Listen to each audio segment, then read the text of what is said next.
Quelles sont les faiblesses de la plupart des boxeurs? Après de nombreuses années de travail avec des boxeurs, programmes de préparation physique, entraînement et conseils, j'ai souvent constaté des faiblesses, voire de grosses lacunes, sur le plan physique. La première faiblesse est au niveau des jambes, il y a un manque flagrant de puissance et d'explosivité des jambes. Ceci est dû à deux choses: un travail d'endurance à base de footing long et peu intense. Ce type de travail, s'il est accompli trop souvent, aboutit à un manque de solidité et d'explosivité en niveau des appuis, donc perte de puissance. Un travail de musculation inadapté, quadriceps extension, leg curl sont des exercices d'isolation qui vont muscler le muscle en dehors du contexte. Le boxeur ne se muscle pas pour être musclé, il ne se muscle pas pour l'esthétique. Il doit rechercher uniquement ce qui va lui être utile. Des exercices comme le squat ou le soulevé de terre seront beaucoup plus efficaces, mais attention à la technique. Être plus spécifique est la solution, utilisez des kettlebells et ses programmes.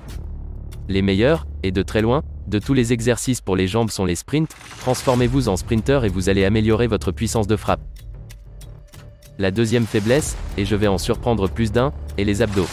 Il ne suffit pas d'avoir des abdos saillants, ils doivent être fonctionnels. Je m'explique.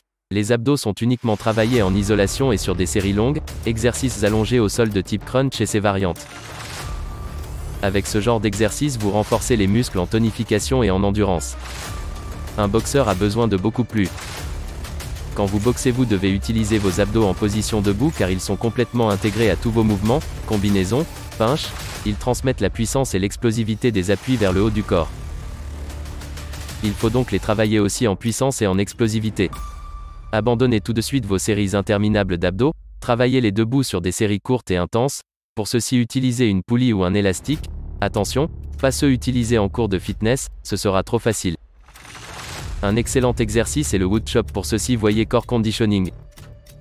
Un conseil, si votre dernière saison n'a pas été parfaite, ne repartez pas sur les mêmes bases, modifiez votre préparation, trouvez des solutions, la clé c'est vous qui l'avez. Et n'attendez pas votre prochain combat.